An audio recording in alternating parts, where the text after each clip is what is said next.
Muy bien, vamos a por el último, quizá haga alguno más de ejemplo vídeo sobre la convolución. Ahora vamos a, en este vídeo, ver lo que yo considero es una forma organizada de realizar lo que yo llamo el método de la convolución, de hacer las convoluciones, y lo tenéis resumido en estos 6 pasos que vamos a ir viendo con un ejemplo.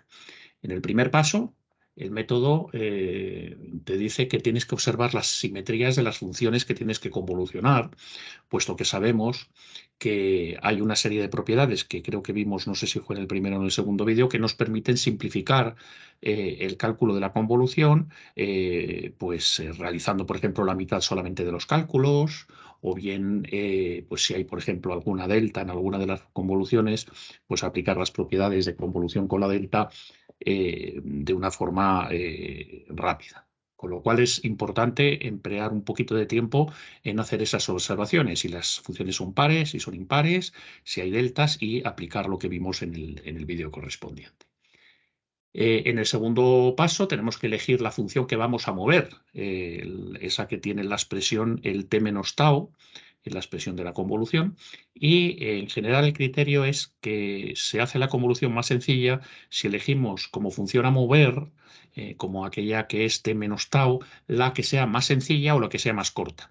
Sabemos que podemos elegir cualquiera de las dos, puesto que la convolución tiene la propiedad conmutativa, pero en general es conveniente elegir como función que es t menos tau, que tiene la variable independiente como t menos tau, la más sencilla, la más corta. En tercer lugar, hay que dibujar la función fija, la que no movemos, dibujarla en la variable tau, hacer el cambio de variable t por tau y dibujarla en un eje horizontal tau. Y la que movemos, dibujarla con el cambio de variable de t a t menos tau. Cuarto apartado, tenemos que delimitar las zonas y hacerlo con esquemas y especificando muy bien los intervalos del eje t, de la variable t que delimita cada zona, como vimos en vídeos anteriores. El apartado 5, aplicamos a cada una de esas zonas la definición de la convolución, la integral del producto de funciones, y lo hacemos zona por zona. Y el último paso, lo que hay que hacer es consolidar en una única expresión esas expresiones de la convolución por cada una de las zonas y dibujarlas en el eje de t. Pues bien, vamos a hacer un ejemplo muy sencillito, donde la mayoría de estos pasos son triviales, pero que nos ilustrará bien cada uno de los pasos. Supongamos que nos dicen que tenemos dos funciones. La función x es elevado a menos alfa t por u de t. La función y o h es elevado a menos beta t por u de t. Y me piden que haga la convolución de x con, bueno, pues lo llamado h, pues con y. Entonces, bueno, el primer paso que me comentan es que observemos esas simetrías, si hay deltas, para intentar simplificar el cálculo de la convolución. Una función del estilo elevado a menos k por t por u de t tiene este aspecto que veis aquí. Es una función que comienza en 0 hasta el infinito debido a la multiplicación por el escalón u de t y tiene el valor 1 en 0 y a partir de ahí decrece exponencialmente con una tasa de decrecimiento que le indica que k. Las dos funciones tienen el mismo aspecto, la única diferencia podemos ver está en ese factor k, que en un caso vale alfa y en el otro beta, con lo cual la expresión de las dos funciones es la misma, quizá pues una caiga más rápido que la otra si alfa y beta pues son distintos.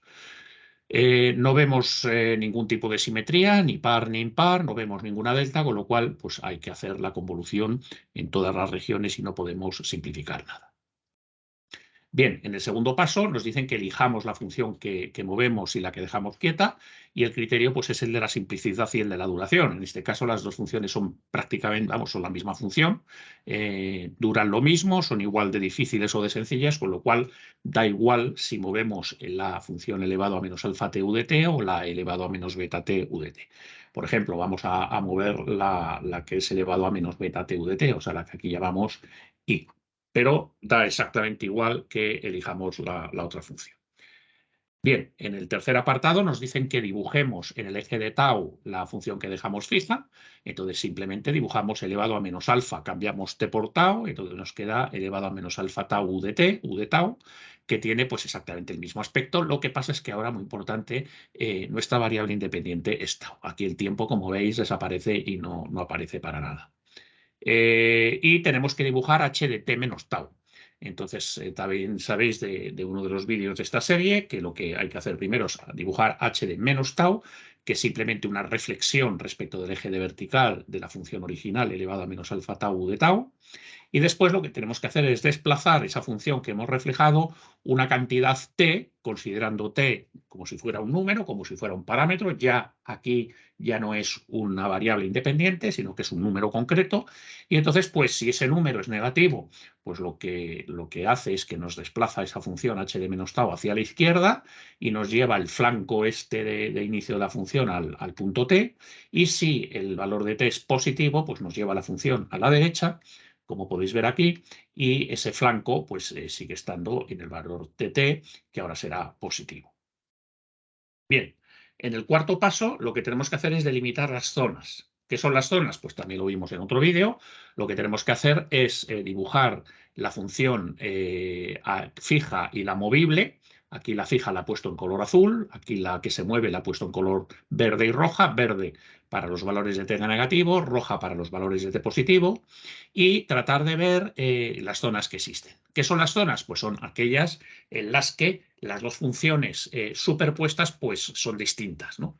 Entonces vemos una zona, vemos claramente que hay dos zonas. Hay una zona que es lo que yo he llamado aquí la zona verde, la zona 1, que es aquella donde la función desplazada está tan a la izquierda, pues que no solapa nada con la función fija, con la función azul.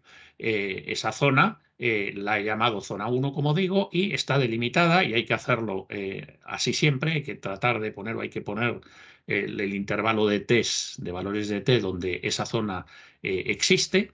Pues los intervalos es para cualquier valor de t que valga desde menos infinito, que estará por aquí, ¿hasta dónde? Bueno, pues justamente hasta t igual a 0, justamente cuando la función verde empezaría a colisionar o a solaparse en valores distintos de 0 con la función azul. Por lo tanto, esa es la zona 1. La otra zona es la zona 2, que he pintado aquí en rojo, y que corresponde a aquellos valores de t que hacen que la función que se desplaza ya solape con la función azul. Por lo tanto, la zona 2 es para unos valores que empiezan en 0, como siempre donde acaba la zona anterior, y que llegan hasta infinito, que es lo que he puesto aquí. Lo importante, las zonas no solamente hay que visualizarlas, sino que hay que ponerlas en formas de intervalos de t. Bien, en el apartado 5 lo que nos dicen es haga usted la convolución para cada una de las zonas. Entonces nos ponemos la definición de la convolución general. Bueno, en este caso habría que poner aquí la función y, que es la que hemos dicho que movemos. Y, por cierto, sí, aquí lo llamo todo i. Perdonadme, aquí en vez de h, pues es todo i, y yo creo que ya está. Bien, entonces, bueno, pues vamos a la zona 1, que recordemos que es aquella que corresponde a los tres valores de teste entre menos infinito y 0, y la convolución lo primero que dice es, oye, multiplícate esa función fija con la función desplazada. Función fija por función desplazada. ¿Qué ocurre? Que en la zona 1, como hemos visto arriba, el valor de la función fija multiplicado por el valor de la función desplazada vale 0. ¿Por qué? Pues porque si yo multiplico esta función verde que hay aquí por la función azul que empieza aquí, pues la función azul va a valer 0 allí donde la verde vale distinto de 0 y viceversa. Por lo tanto, el producto de x con y en esa zona siempre vale 0. Y por tanto, la convolución en esa zona vale 0. No importa, son zonas, recordad, son zonas donde una función, la fija, está ahí, y la movible es una función que, bueno, pues podrá estar en cualquier sitio como los que estoy yo pintando, pero en la multiplicación de esta función por esta función siempre es 0. Repito, porque esta de aquí de la derecha vale 0 a la izquierda y por tanto, bueno, pues la convolución ahí vale 0. Bien, en la zona 2 es una zona donde, como podéis ver aquí, hay un solape entre ambas. Ya no es 0 cuando la una es distinto de 0, cuando la otra es distinto de 0. La zona 2 corresponde a los intervalos de t entre 0 más infinito y por lo tanto el producto de x de tau y de y de t menos tau sí que será el producto de las funciones elevado a menos alfa de t y elevado a menos beta t menos tau. Paso muy importante ahora. Tengo que hacer ahora la integral. Ya he hecho el producto que hay dentro de la integral. Ahora tengo que elegir el límite inferior y el límite superior de la integral. Por supuesto que tendré que poner los límites de aquellos valores donde la zona me diga que esa integral va a ser distinto de cero.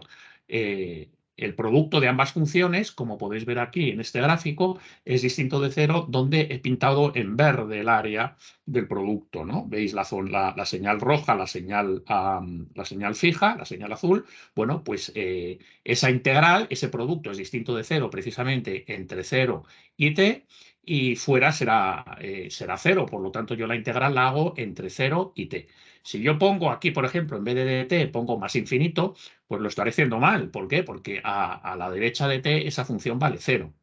¿De acuerdo? Y si aquí pongo algo que no sea 0, sino que sea menos lo que fuere, pues también estaría mal. ¿Por qué? Porque la otra función es 0 a la derecha. ¿De acuerdo? Y por lo tanto, esos son los límites de integración. Entonces, por favor, tener mucho cuidado y no confundáis lo que serían los límites de la variable t, que lo que me dice es ese intervalo de tiempo, esa zona donde se encuentra, que veremos que utilizamos luego para pintar la función convolución, y no confundáis, repito, esos límites con los límites de la integral. Los límites de la integral los establezco viendo de dónde a dónde tengo que integrar, que es allí donde el producto de ambas funciones es distinto de cero. O sea, esto es distinto de cero en el intervalo entre 0 y t. ¿De acuerdo? Entonces, como es distinto entre 0 y t, esos son los límites de integración que yo utilizo luego para integrar. Bien, efectuáis esa integración, nos da esto de aquí, ahí no me voy a detener, y pasamos al paso sexto. El paso sexto es expresar de una forma compacta el resultado que hemos tenido. Entonces, bueno, pues x convolucional con y es la expresión esa de ahí, y como es 0 para la zona 1 y el valor eso para la zona 2, que es entre 0 más infinito, lo que hago es pongo u de t. ¿De acuerdo? Al multiplicar por u de t, estoy diciendo que a la izquierda va de 0, como corresponde a la zona 1, y a la derecha del 0, pues es esa expresión. Entonces, esto es muy importante, el escribir la convolución en forma, digamos, en forma matemática, y luego es muy conveniente, y en la mayoría de los casos me lo piden, también dibujarlo. Entonces, bueno, pues aquí veis, lo he pintado en el eje ahora ya de t, porque la convolución de dos señales en función del tiempo al final es otra señal o otra función del tiempo. El tau ha desaparecido en cuanto hemos hecho la integración esta de aquí, y el resultado de esta función extraña que hay ahí de exponenciales de t y tal, bueno, pues tiene este aspecto que veis en verde. Es 0 para valores desde menos infinito a 0, y desde 0 a más infinito pues tiene este aspecto creciente hacia una determinada asíntota. Bien, espero que os haya quedado claro. Probablemente haga un vídeo más donde haga la convolución de algo un poquito más complicado, donde haya más zonas, donde el tema de la simetría deje claro que conviene mirarlo porque nos ahorra trabajo, y espero que os haya quedado claro. Un saludo a todos y nos vemos en el próximo vídeo.